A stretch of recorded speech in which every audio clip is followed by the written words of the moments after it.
Elvis Presley once admitted, he was so nervous before performing, he could barely stand up straight. He openly disliked many of the movies that made him a Hollywood superstar, calling the scripts weak.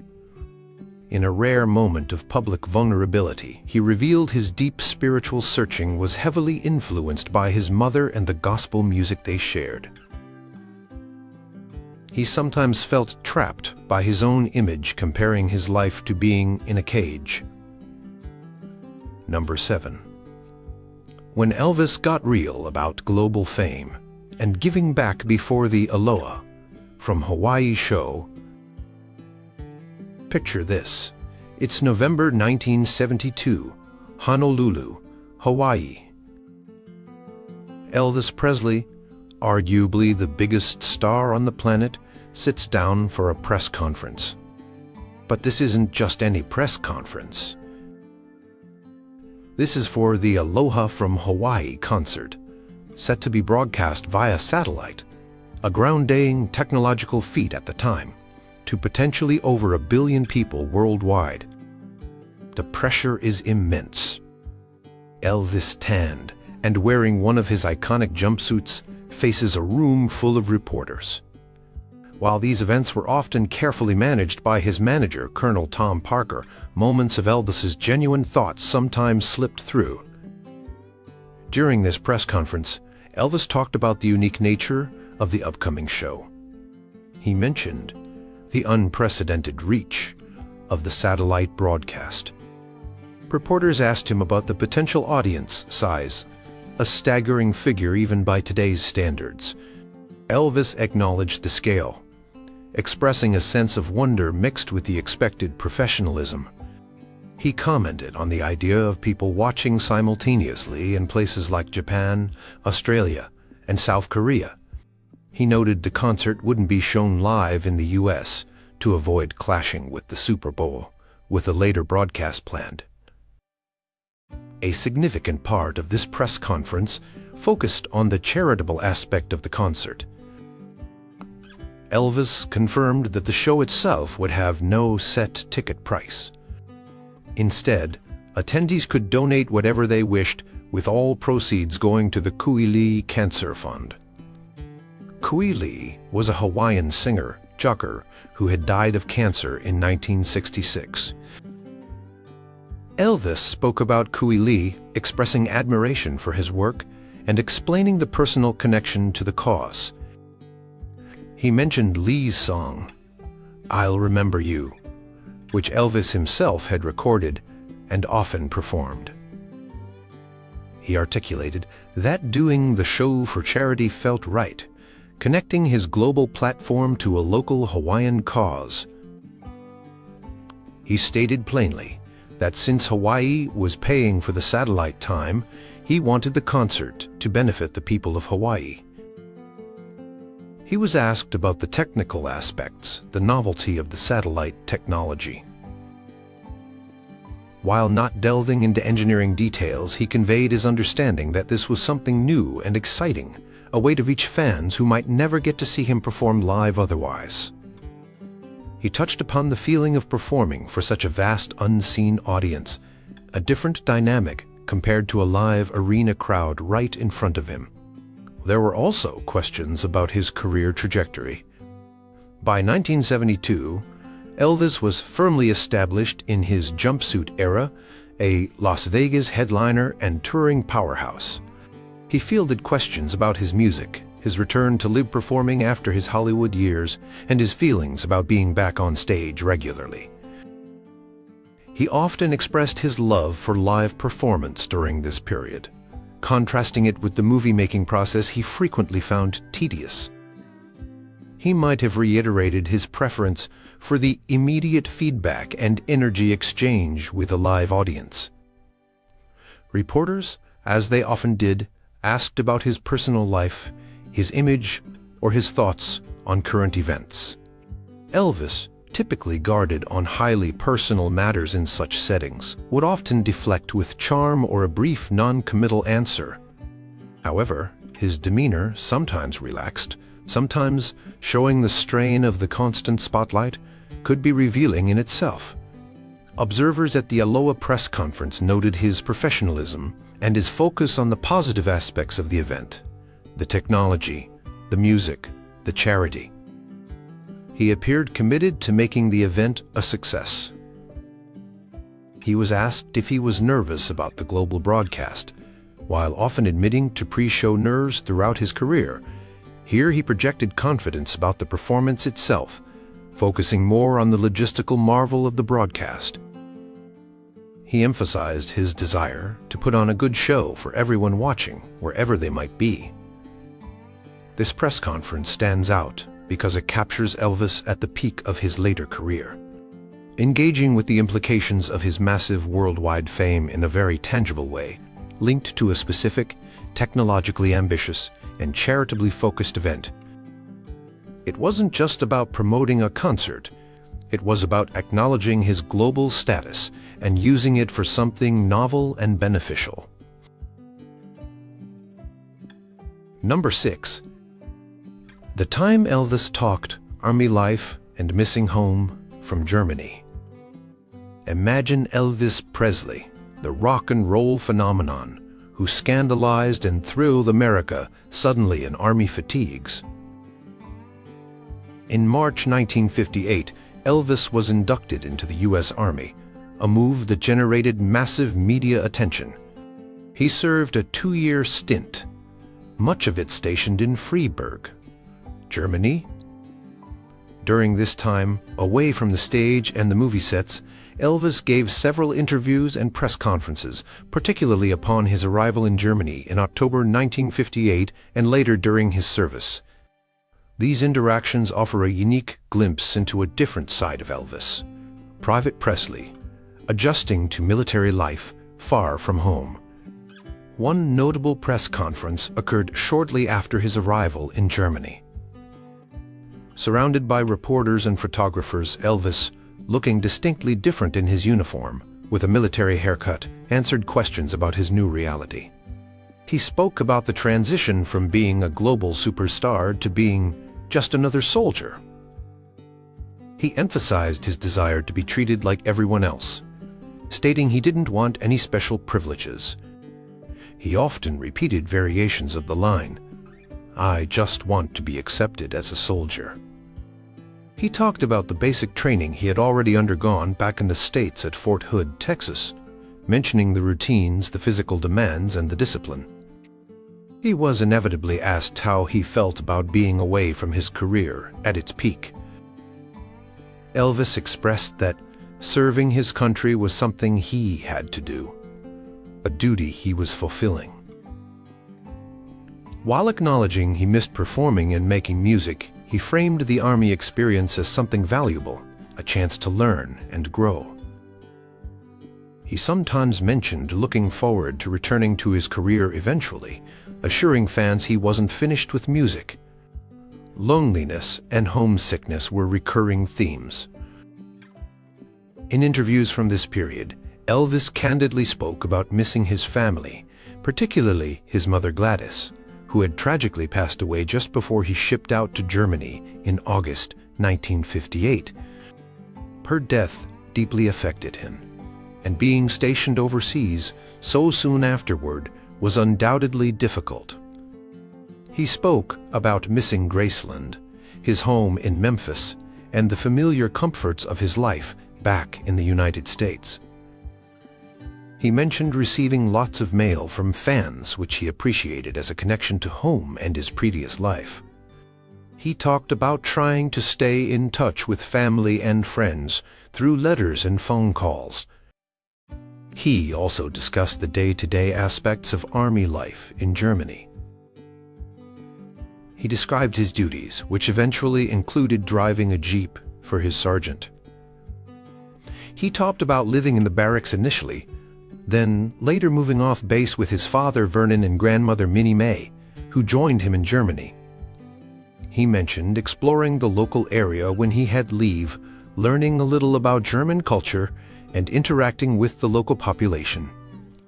He sometimes spoke about the camaraderie with fellow soldiers, sharing experiences that were vastly different from his life as an entertainer. questions about his love life always surfaced. It was during his time in Germany that he met Priscilla Bowley, the young daughter of an Air Force captain. While their relationship was kept relatively private, initially interviews from later in his service might touch upon his social life, though he remained discreet about specifics, especially regarding Priscilla, who was only 14 when they met. He was also asked about rock and roll music and the changing music scene back home.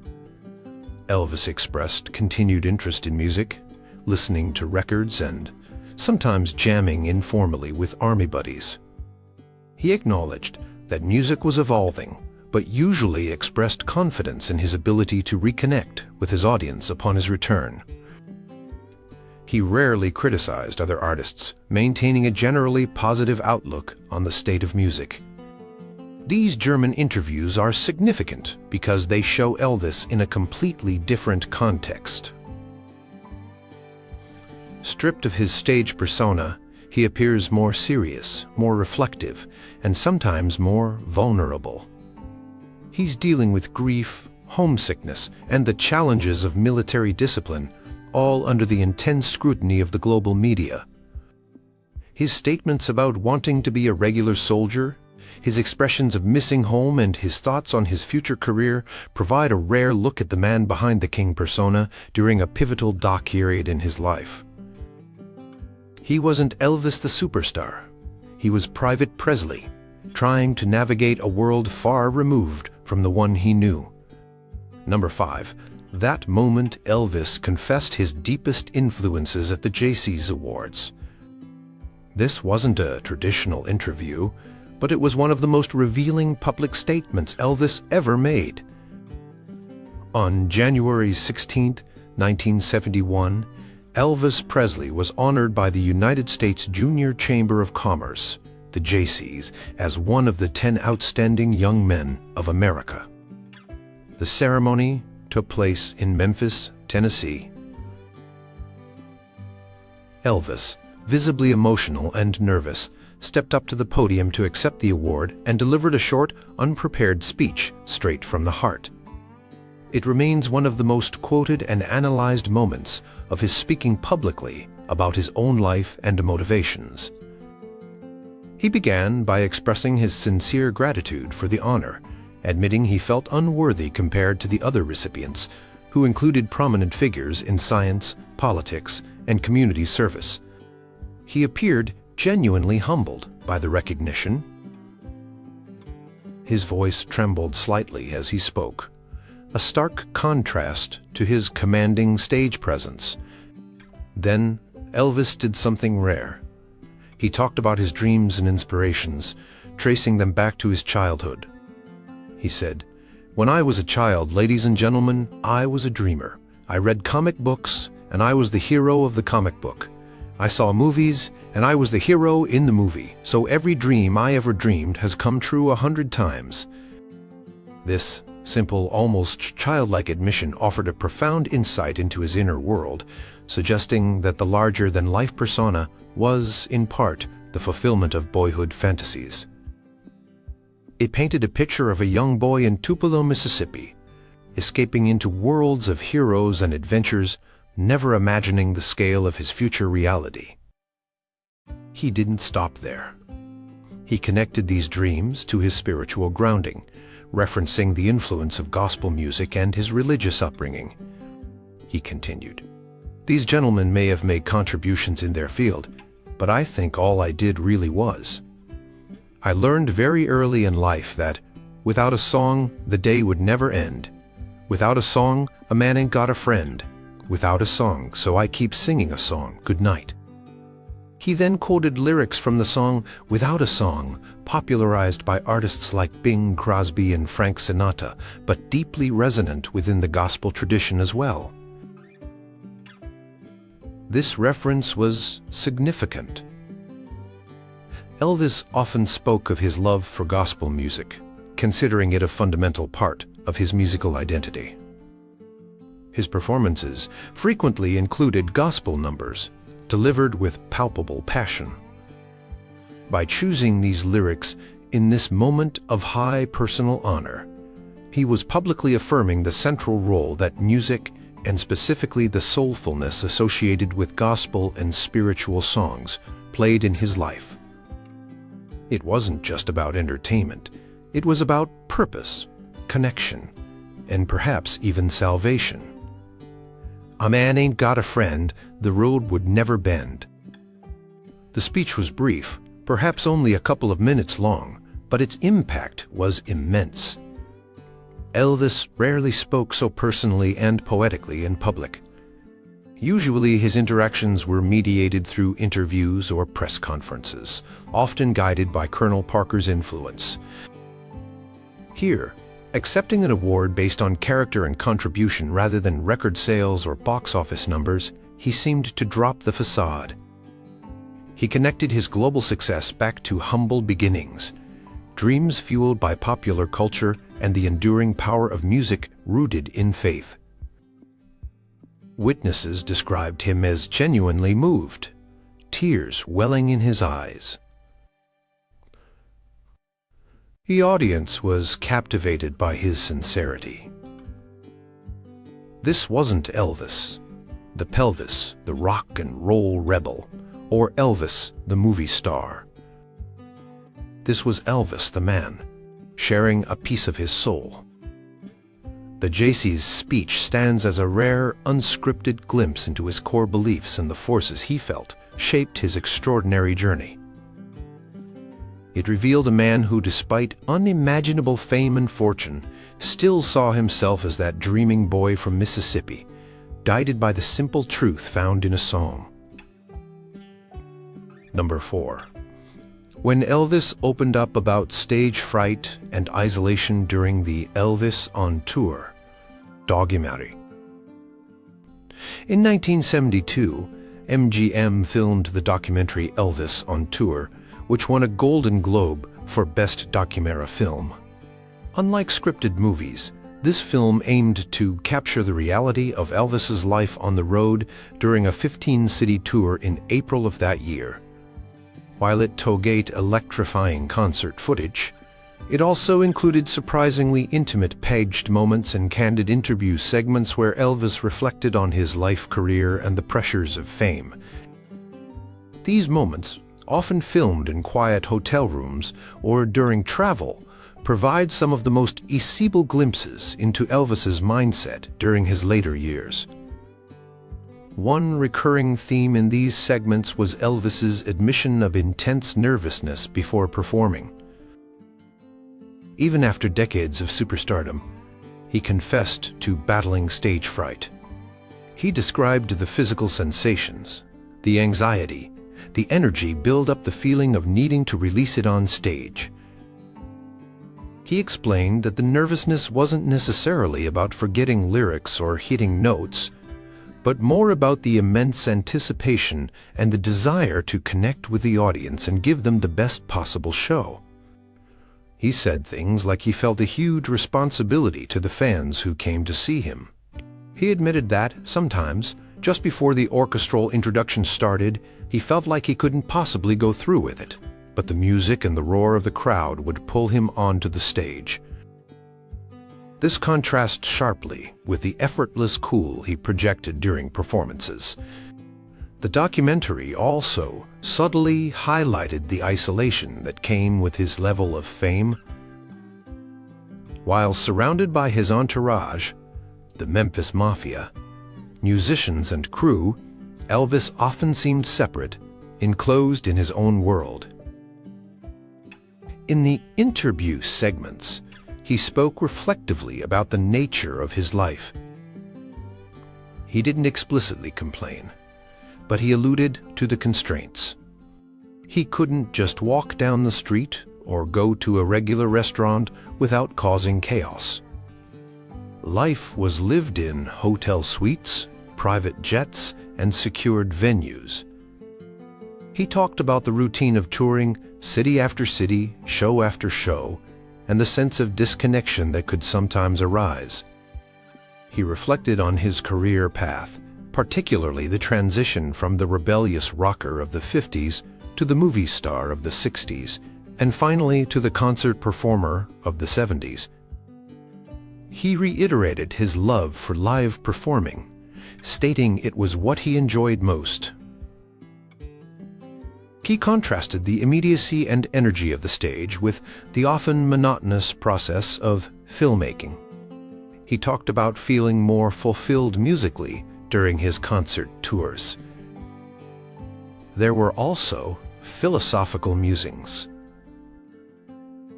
Elvis touched upon his beliefs, though often in somewhat abstract terms. He spoke about searching for meaning, the importance of spirituality, a recurring theme in his private life, and his desire to understand his purpose. He sometimes referenced books he was reading on religion and spiritualism, indicating an ongoing quest for answers beyond the material success he had achieved. He talked about the energy exchange with the audience, describing it almost mystically as something vital that fueled him. He also displayed moments of humor and self-awareness. He could joke about his image or the absurdity of certain aspects of his fame, but underlying these moments was often a sense of introspection, a man trying to make sense of his extraordinary and in many ways isolating existence. He spoke about the passage of time, reflecting on how long he had been performing and how his audience had stayed with him. The Elvis on Tour interviews are precious because they capture Elvis in a relatively unguarded state, prompted by the documentary format to reflect on his life's journey. He wasn't selling a movie or a new record. He was talking about the experience of being Elvis Presley on the road. His comments on stage fright reveal a vulnerability hidden beneath the confident performer. His reflections on isolation hint at the personal cost of his immense fame. His philosophical thoughts show a man grappling with deeper questions. It's Elvis, unfiltered, speaking thoughtfully about the realities of his unique life as a touring legend. Number 3. The press conference, where Elvis defended his image and talked performing in New York City, June 1972. Elvis Presley was about to do something he hadn't done before, perform a series of concerts at Madison Square Garden in New York City. Despite his massive fame, he had never played a proper concert in the heart of the Big Apple. To kick off this historic engagement, a press conference was held at the New York Hilton. Facing a packed room of skeptical New York press, often considered tougher and more cynical than reporters elsewhere, Elvis delivered a performance of charm, confidence, and surprising candor. Elvis walked into the room looking like the epitome of his 1970s persona. Jumpsuit, cape sunglasses, swagger. The reporters immediately hit him with questions about his image, his music, and why it had taken him so long to play New York. Some questions hinted that perhaps his style of entertainment was outdated or belonged more in Las Vegas than in the cultural hub of New York. Elvis handled these questions with a mix of defiance and self-deprecating humor. When asked about his flashy jumpsuits and capes, he didn't apologize or make excuses. He essentially owned it, suggesting it was part of the show, part of the image people expected. He might have joked about it being practical for performing, or simply stated that he liked it. He projected an attitude of, "This is who I am, take it or leave it." He directly addressed the idea that he was just a nostalgia act. He emphasized that he was constantly adding new songs to his repertoire, including contemporary material alongside his classic hits. He spoke about his band, the TCB Band, praising their musicianship and their ability to play various styles. He made it clear he wasn't just resting on his laurels. He was an active, evolving performer. He stated his belief in his current music and his ability to connect with audiences of all ages. When asked why he hadn't played New York before, Elvis and Colonel Parker offered various explanations, sometimes citing scheduling issues or the lack of a suitable venue in the past. But Elvis also expressed genuine excitement about finally performing at Madison Square Garden. He acknowledged the importance of New York City as a performance venue and stated he was looking forward to the challenge and the opportunity to play for New York audiences. He conveyed respect for the city and its place in the entertainment world. One of the most memorable exchanges involved a reporter asking if he felt he was still the king. Elvis often deflected titles like this, but here his response was both humble and confident. He might have downplayed the king label itself, but he left no doubt about his belief in his own talent and his connection with his audience. He talked about the loyalty of his fans and his love for performing for them. He also fielded questions comparing him to other contemporary artists or asking his opinion on the current music scene. As usual, Elvis was generally diplomatic, avoiding direct criticism of other performers. He focused on his own path and his own music. What makes this press conference stand out is Elvis's assertive defense of his artistic choices and his relevance in 1972. Facing a potentially critical audience, he didn't shrink away. He exuded confidence, answered questions directly, even challenging ones about his image, and expressed clear enthusiasm for the upcoming shows. He wasn't just a polite Southern boy. He was a seasoned superstar laying claim to one of the world's most important stages. He seemed energized by the prospect of proving any doubters wrong. The subsequent Madison Square Garden shows were a massive triumph, critically and commercially, validating the confidence he displayed at the press conference. This interaction captured Elvis actively engaging with questions about his place in the contemporary cultural landscape and firmly stating his intention to remain a vital force in music. Number 2. The time a young Elvis nervously joked about girls and kissing on national TV. Long before the jumpsuits and the Vegas residency, there was a young Elvis Presley raw, electrifying and slightly awkward in the face of sudden, overwhelming fame. One of the earliest and most revealing interviews from this period was with television host Hy Gardner on his show Hy Gardner Calling, broadcast in July 1956. This wasn't a typical face-to-face studio interview. Gardner conducted it over the phone, with Elvis backstage before a show in Florida. Despite the physical distance, the conversation feels remarkably intimate and candid, capturing Elvis at the very moment his life was exploding.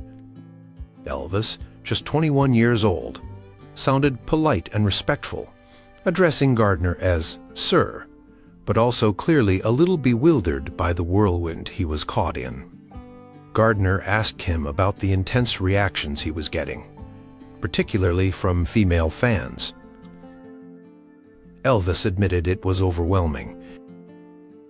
He talked about being mobbed, having his clothes torn, and the sheer volume of the screaming crowds. He didn't sound boastful, but rather slightly amazed, and perhaps a bit intimidated by the fervor he inspired. Gardner probed him about his personal life, asking about girlfriends. Elvis famously declared he was not the marrying type at that point, explaining he was too focused on his burgeoning career. He mentioned dating different girls, but having no steady relationship. When Gardner asked about kissing girls, Elvis responded with a bashful chuckle, saying something along the lines of, "I don't kiss and tell," maintaining a level of Southern gentlemanly discretion, but his tone conveyed youthful shyness. He also addressed the controversy already swirling around his performance style, the famous hip swivels that scandalized conservative elements of society. Elvis defended his movements, stating he didn't do them intentionally to be vulgar. He explained, "It was just his natural reaction to the music's rhythm, something he couldn't help." He sounded genuinely perplexed by the negative reactions, insisting he was just singing and performing the way he felt the music. He said he didn't understand what was so vulgar about it. Gardner asked about his musical influences. Elvis readily cited country rhythm and blues and gospel music. He spoke respectfully about the black artists whose music had inspired him, acknowledging his debt to the R&B tradition. This was significant at a time when racial segregation was deeply entrenched, and his acknowledgement of black musical roots was not always highlighted by mainstream media. He also talked about his newfound wealth and what he was doing with it. He mentioned buying a house for his parents, the home on Audubon Drive in Memphis before Graceland, and buying Cadillacs, including the famous pink one for his mother. His pride in being able to provide for his family was evident. He came across as a young man, enjoying the fruits of his labor, but still grounded by his close family ties. Throughout the interview, Elvis sounded incredibly young and relatively unguarded compared to his later, more media-savvy self. There was a nervousness in his voice, an earnestness in his answers. He giggled sometimes, hesitated at others. He was dealing with astronomical fame almost overnight, and this interview captures him processing it in real time. He talked about feeling tired from the constant touring and appearances. He expressed gratitude for his success, but also hinted at the pressures. This High Gardner interview is a rare gem because it preserves the voice and thoughts of Elvis just as he was conquering the world, before the Army, before Hollywood fully molded his image, before the layers of fame inevitably created more distance. He's charming, polite, a little shy, slightly overwhelmed, and fundamentally honest about his experiences and feelings at that extraordinary moment.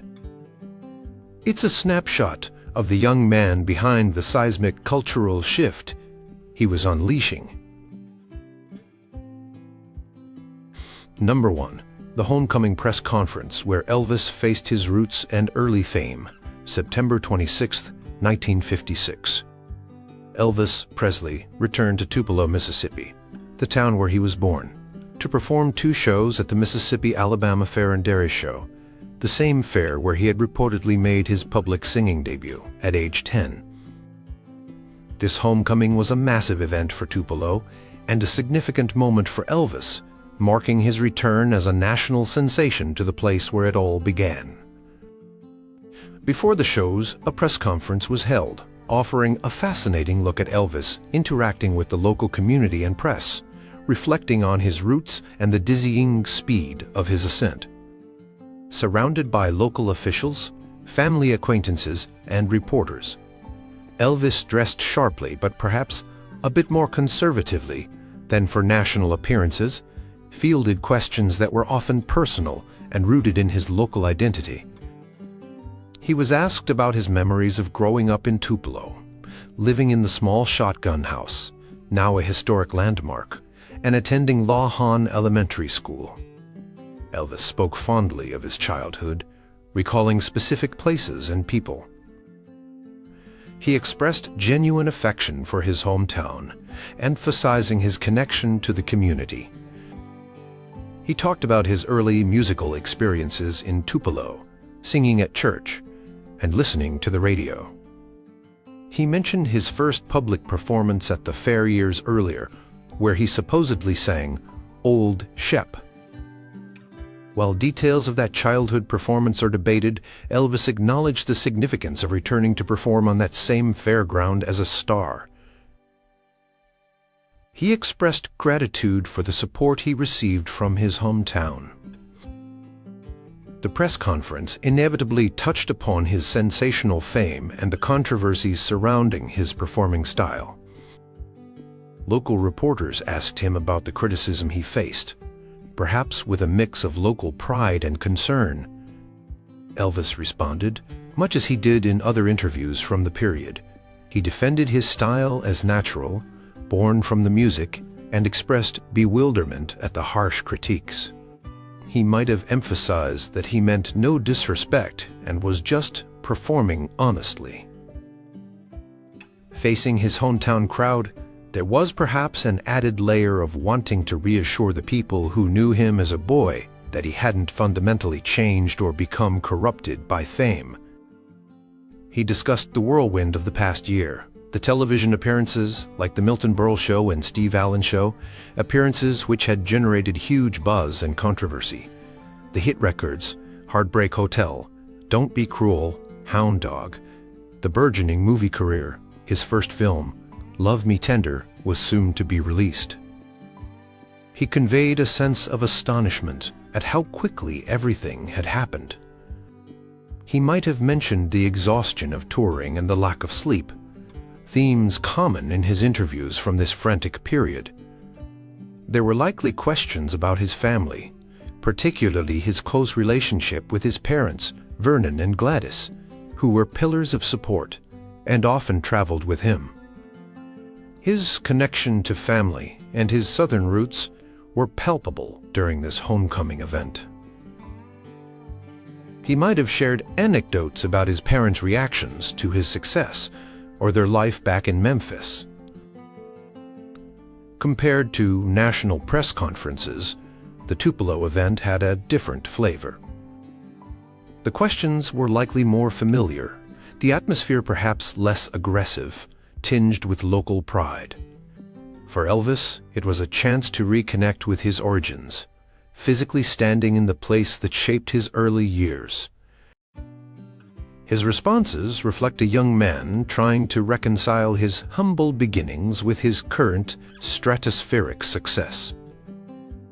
He showed humility, acknowledging his roots, while also embodying the confidence of a newly minted star. This Tupelo press conference is significant because it uniquely highlights the intersection of Elvis's past and present at a crucial point in his career. He wasn't just a phenomenon, he was Elvis Presley, from East Tupelo, come home. His interactions reveal his awareness of where he came from, his gratitude for his community, and his attempts to navigate the complexities of fame while staying connected to his identity.